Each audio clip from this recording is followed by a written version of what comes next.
This week I was talking to one of my coaching clients, and he's a new Christian, just growing in his walk with God. And he said to me that he feels a bit guilty when he prays. So I said, why would you feel guilty when you pray? Well, he said he really felt guilty because he thought he might be interrupting God. And he thought that maybe his problems were so insignificant, why would he want to bother God with them? Well, I know some of you are smiling, but many of you have the same struggle. You're not totally sure that God wants to hear from you. And this is a really common problem. And I used to struggle with this myself. And here's why it's such a common issue. It's because we refer to God as our Father. And that can be a huge stumbling block, depending on what kind of father you had. Because we just presume that if God's our Father, He's going to be just like our natural father. So if your natural father was very strict, or absent, or distant, or abusive, you're going to assume that God is much like him. And so if you weren't close to your natural father, it'll be very difficult to feel that you could be close to God the Father. But you may have had a very normal father like I did. He went to work every day. And so he left me with instructions, and I had responsibilities, and he assumed that I would carry out my responsibilities without his direct involvement, and he'd catch up with me in the evening. So I knew how I could reach him in an emergency, but basically during the day I was on my own. And so I just assumed God was the same way, that he had come to the earth, but then he went back to heaven and left us with his book, which is our instructions. We know where we could reach him in an emergency, but basically we were on our own with his book. And that's just not true. And I had this most astounding revelation several years ago when God came at the end of a church service. We were praying, and I had this vision of Jesus coming right up to me, and it was like he was nose to nose. Our noses were touching. And he actually said to me, "Hello, Grant." Now that may not seem all that significant to you, but it was huge to me.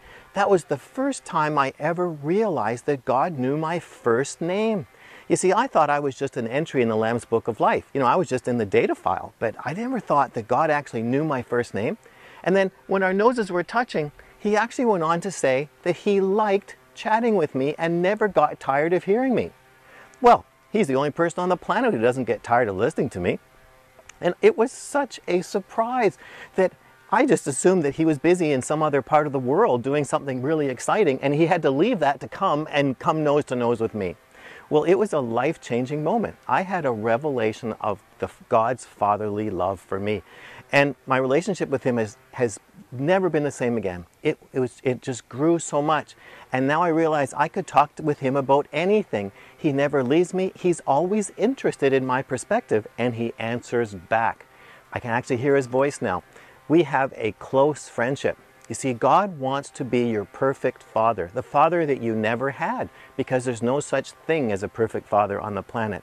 So he wants to come and be your perfect father, and you never outgrow him.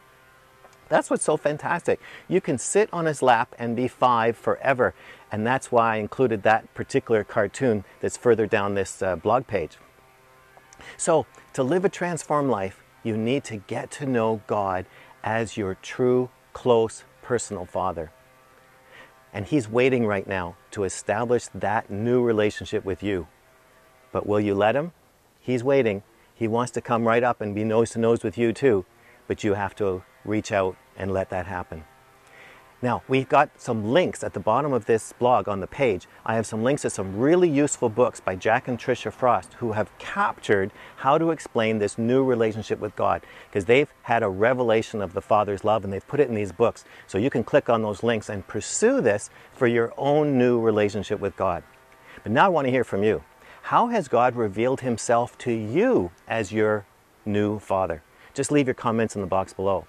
And if this is your first visit here, you need to get my free self-assessment guide. And to do that, just subscribe to my weekly email newsletter by filling out the subscription form, and I bet you can guess where it is. Yep, it's right there.